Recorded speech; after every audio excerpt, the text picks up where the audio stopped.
तो आज का अपना जो टॉपिक है ये है रेडियो एक्टिविटी।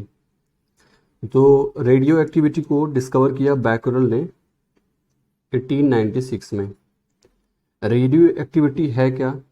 तो रेडियो एक्टिविटी जो है ये एक स्पॉन्टेनियस फिनोमेना है और इसमें कुछ एलिमेंट्स जैसे कि यूरेनियम हो गया, रेडियम हो गया और भी कुछ दूसरे हैवी एलिमेंट्स हैं जिनमें से खुद से रेडिएशंस एमिशन स्टार्ट हो जाता है।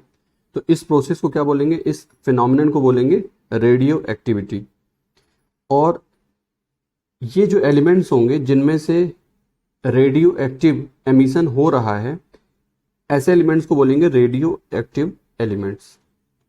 अब जैसा कि हमने डिफाइन किया कि स्पॉन्टेनियस फिनोमिना है, तो ये दो तरीके का हो सकता है, एक नेचुरल और एक आर्टिफिशियल। नेचुरल रेडियो एक्टिविटी में क्या होगा कि हमें कुछ बाहर से एफर्ट नहीं डालना होगा, जो एलिमेंट होगा, जो सबस्टेंस होगा, उसमें से रेडिएशन अपने आप एमिट होगा। तो ये तो हो गया natural state. Artificial radio activity में क्या होगा कि इसमें हम बाहर से इरेडिएशन देंगे, हम बाहर से कुछ इसको इंड्यूस करेंगे, इंड्यूस करने के बाद फिर अपने आप ये होता रहेगा, फिर कुछ नहीं करना होगा, लेकिन बाहर से हमें पहले इंडक्शन करना पड़ेगा, इंड्यूस करना पड़ेगा। तो ये तो हो गया आर्टिफिशियल रेडियो एक्टिविटी। अब ये जो फिनोमिना है इसको हम देख सकते हैं यहाँ इस तरीके से कि हमने इसमें एक लेड का ब्लॉक लिया, उसके अंदर रेडियो एक्टिव मटेरियल रखा और सामने से हमने एक इलेक्ट्रिक फील्ड जनरेट किया। तो ये पॉजिटिव प्लेट हो गई, ये नेगेटिव प्लेट हो गई। अब हमने देखा कि जो ये रेडियो एक्टिव मटेरियल है, यहाँ से जो रेडिएशंस एमिट हो रहे हैं, इसको अगर हम फोटोग्राफिक प्लेट में देखें तो फोटोग्राफिक प्लेट में हम देख सकते हैं कि हमको यहाँ से जो रेडिएशंस आ रहे हैं इसमें अलग अलग टाइप के रेडिएशन हैं। तो हम देख सकते हैं कि एक रेडिएशन है जिसको हम गामा रेज बोल रहे हैं। गामा रेज में इलेक्ट्रिक फील्ड लगाने के बाद भी कोई डिफ्लेक्शन नहीं हो रहा है। और हम देख सकते हैं कि अल्फा रेज में थोड़ा सा डिफ्लेक्शन है, ये देखिए थोड़ा सा डिफ्लेक्शन है, और गामा रेज में काफ़ी ज़्यादा डिफ्लेक्शन आप देख सकते हैं। तो हम इस पॉइंट को क्लियर कर लेते हैं। हमने यहाँ पे क्या बताया हुआ है? The phenomenon can be observe by placing the radio active element in a cavity made up of lead applying electric और मैग्नेटिक फील्ड। हमने जैसे यहाँ पे इलेक्ट्रिक फील्ड अप्लाई किया हुआ, मैग्नेटिक फील्ड भी अप्लाई कर सकते हैं। The radiations being emitted and then allow the fall on the photographic plate. तो तीन टाइप का हमने रेडिएशन आपको जैसा बताया यहाँ पे अब देख सकते हैं। अब तीन टाइप की जो रेडिएशन है इसमें से जिसमें कि थोड़ा सा डिफ्लेक्शन हुआ है, ये आप देख सकते हैं, ये रही नेगेटिव प्लेट।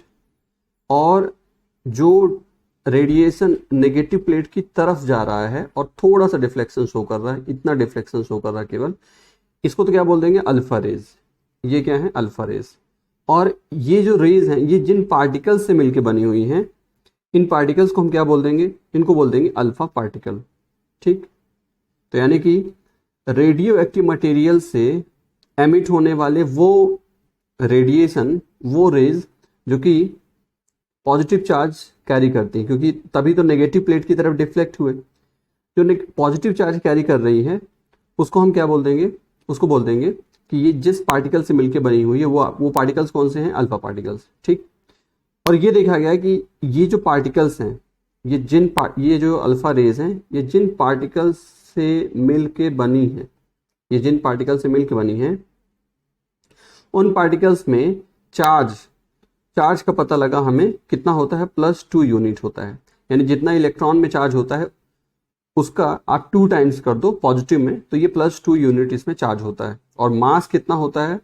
मास होता है 4u। तो ये तो बिल्कुल हीलियम न्यूक्लियस जैसी बात हो गई कि जैसे ये हीलियम है, हमें हीलियम का मास इसका कितना होता है? इसका मास होता है 4u। अब हीलियम में इलेक्ट्रॉन कितने होते हैं? 2 इलेक्ट्रॉन होते हैं। और प्रोटॉन कितने होते हैं? वो भी 2 होते हैं। अगर हम इसमें से 2 इलेक्ट्रॉन बाहर कर दें तो क्या बचेगा? तब ये बचेगा हीलियम +2। तो अब इस पे चार्ज कितना आ गया? +2। तो ये देखिए अल्फा पार्टिकल में क्या चार्ज होता है, +2, और मास कितना होता है 4u। तो हीलियम +2 आयन का भी मास कितना होता है 4u। तो यानी हम कह सकते हैं कि ये जो आप रेस देख रहे हैं, अल्फा रेस जिनको हम कह रहे हैं, इनको ऐसा हम दिखा सकते हैं कि भाई ये हीलियम +2 आयन से, हीलियम +2 आयन से, हीलियम +2 आयन से। तो यानी कि ये जो मटेरियल अंदर रखा हुआ है, ये जो मटेरियल अंदर रखा हुआ है, यहां से अगर हीलियम +2 आयंस बाहर आ रहे हैं तो इसका मतलब उस मटेरियल का मास अपने आप क्या होगा, कम होगा, क्योंकि मास तो हीलियम की फॉर्म में बाहर आ रहा है। चलिए अब अगली बात करें, those which are deflected towards the positive plate to a larger extent, है ना। तो ये रही पॉजिटिव प्लेट, आप देख सकते हैं ये पॉजिटिव प्लेट है, और ये जो रेड कलर से जिनको हमने दिखा रखा है, ये वाली जो रेज हैं ये पॉजिटिव प्लेट की तरफ डिफ्लेक्ट हो रही है, और डिफ्लेक्शन भी ज़्यादा है।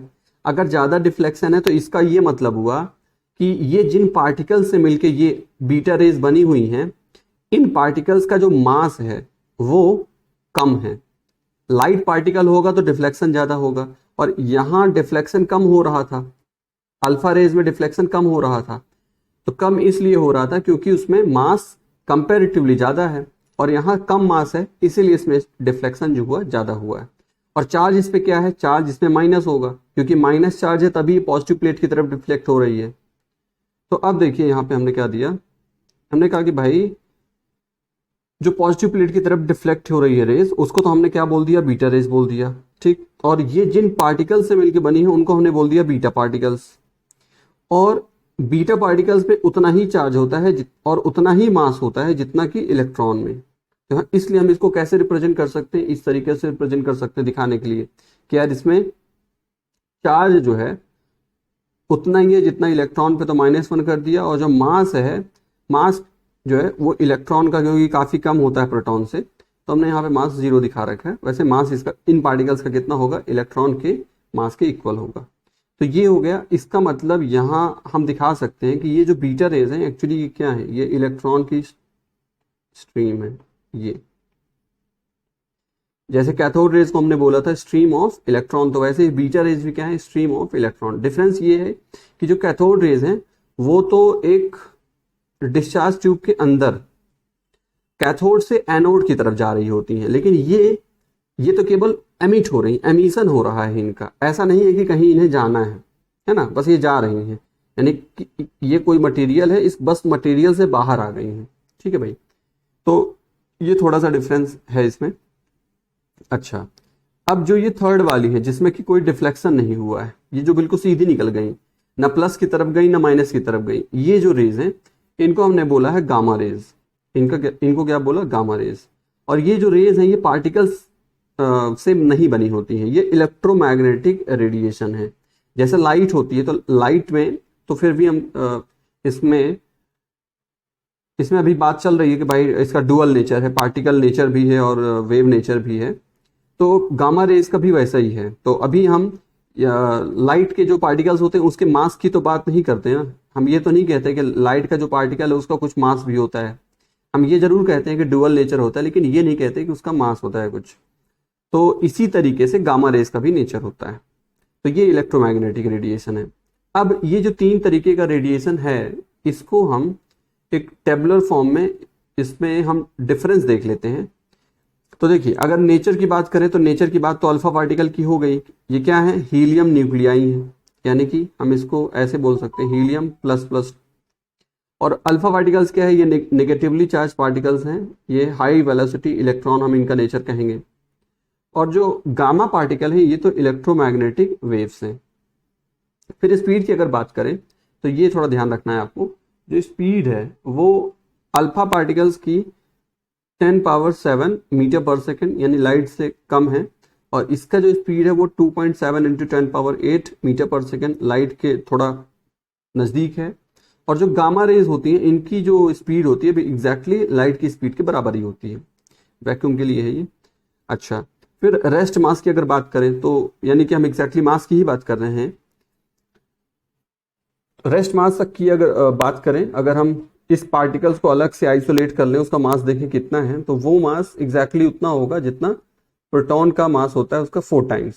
प्रोटॉन का जो मास होता है उसका 4 टाइम्स, और यहाँ जितना इलेक्ट्रॉन का मास होता है और यहाँ कोई मास नहीं होता। तो हम कहेंगे कि भाई बीटा पार्टिकल्स के लिए जो मास है वो क्या है, इलेक्ट्रॉन के मास के इक्वल ही है। अच्छा, वेवलेंथ की बात करें तो क्योंकि यार अल्फा पार्टिकल और बीटा पार्टिकल में हमने क्या बोला है कि ये पार्टिकल से मिलकर बना हुआ है और बिल्कुल स्ट्रेट लाइन मतलब जब तक कोई मैग्नेटिक और इलेक्ट्रिक फील्ड अगर नहीं लगाते तो स्ट्रेट लाइन ही जाएगा। तो इसमें बिल्कुल भी वेव नेचर जो है वो नहीं रहेगा, इसमें वेवलेंथ नहीं रहेगी। तो यहाँ वेवलेंथ नहीं है, यहाँ वेवलेंथ नहीं है, लेकिन ये क्योंकि इलेक्ट्रोमैग्नेटिक रेडिएशन है तो इनमें वेव नेचर होगा, और अगर वेव नेचर होगा तो वेवलेंथ भी होगा। और वेवलेंथ इसका कितना होता है 10⁻³ एंगस्ट्रॉम, काफी कम है, बहुत ही कम है ना। फिर मैग्नेटिक और इलेक्ट्रिक फील्ड का इफेक्ट क्या होगा, तो अल्फा रेज का क्योंकि ये हैवी पार्टिकल से मिलकर बनी है तो इसमें डिफ्लेक्शन थोड़ा कम रहेगा, इसमें डिफ्लेक्शन थोड़ा ज्यादा रहेगा, और क्योंकि ये पार्टिकल से मिलकर बनी ही नहीं है तो अफेक्टेड रहेगी, इसमें कोई इफेक्ट होगा ही नहीं मैग्नेटिक और इलेक्ट्रिक फील्ड का। आयोनाइजिंग पावर की बात करें तो अगर अल्फा पार्टिकल्स किसी मीडियम से अगर हम इसको पास कराएंगे तो उस मीडियम के पार्टिकल्स को आयोनाइज करने की जो टेंडेंसी है वो इसमें मैक्सिमम होगी, क्योंकि इसमें इसका मास भी ज़्यादा है और इस पर चार्ज भी ज़्यादा है, और इनकी जो है थोड़ा सा कम रहेगी बीटा पार्टिकल्स की, और इनकी सबसे कम रहेगी क्योंकि इसमें तो पार्टिकल नेचर ही, और इसमें जो है तो इनका क्योंकि मास भी नहीं है और इसमें वेव नेचर है, इसलिए हम कहते हैं मिनिमल रहेगा। अच्छा, बायोलॉजिकल डैमेज की बात करें तो ये थोड़ा डैमेज करेंगी क्योंकि पेनिट्रेशन इनका ज़्यादा नहीं रहेगा, ये थोड़ा उससे ज़्यादा डैमेज करेगी, यानी कि इनका डैमेज इतना तो इनका डैमेज थोड़ा सा ज़्यादा और इनका डैमेज सबसे ज़्यादा, क्योंकि इनका पेनिट्रेशन सबसे ज़्यादा होगा, इनका पेनिट्रेशन बहुत कम होगा, मास क्योंकि ज़्यादा है। तो इस तरीके से हमने अल्फा, बीटा और गामा में एक डिफरेंस देख लिया। अब हम थोड़ा न्यूट्रॉन के डिस्कवरी की बात करते हैं। तो अपना नेक्स्ट टॉपिक है डिस्कवरी ऑफ न्यूट्रॉन। तो देखिए, डिस्कवरी ऑफ न्यूट्रॉन का जो क्रेडिट दिया जा रहा है वो किसको दिया जा रहा है, चैडविक को। और कब डिस्कवर किया, 1932 में। इसके लिए उन्होंने किया क्या, इसके लिए उन्होंने बम्बार्डिंग किया कुछ एलिमेंट्स पे, बेरिलियम और बोरॉन, और बम्बार्डिंग किसका किया, अल्फा पार्टिकल्स का, वही जो ऊपर अभी हमने जनरेट किया था। तो अल्फा पार्टिकल्स का बम्बार्डिंग जब किया तो उन्होंने देखा कि बम्बार्डिंग के बाद कुछ नए तरीके के पार्टिकल्स एमिट हुए। नए तरीके के पार्टिकल से मतलब क्या है कि इलेक्ट्रॉन और प्रोटॉन का तो पता चल चुका था, लेकिन अब नए तरीके के पार्टिकल्स जो जनरेट हुए उसमें देखा गया कि यार उस पर कोई चार्ज नहीं है ना, उस पर चार्ज नहीं है और उसका मास जो है वो प्रोटॉन के इक्वल ही है। तो इसको जो ये नए पार्टिकल्स से, क्योंकि इसमें कोई चार्ज नहीं था तो इसको क्या बोल दिया गया, इसको न्यूट्रॉन बोल दिया। तो ये देखिए किस तरीके से उन्होंने बम्बार्डिंग किया है।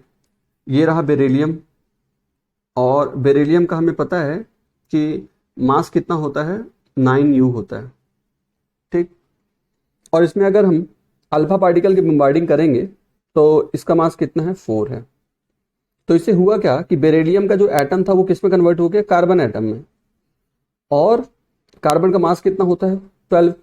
तो यार 9 + 4 आप ऐड करोगे तो कितना होता है, 13 होता है।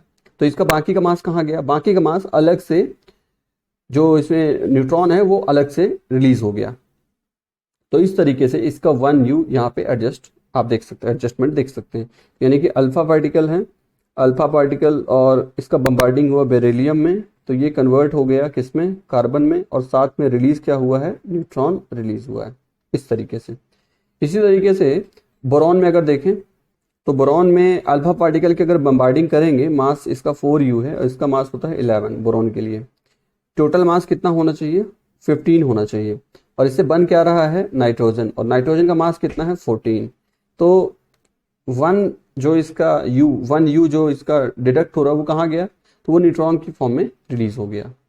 तो इस तरीके से चैडविक ने बताया कि भाई ये जो अलग से हम पार्टिकल देख रहे हैं, ये जो अलग से पार्टिकल है यही है न्यूट्रॉन, ये क्या है, न्यूट्रॉन है। तो इस तरह से न्यूट्रॉन की डिस्कवरी की बात हो गई।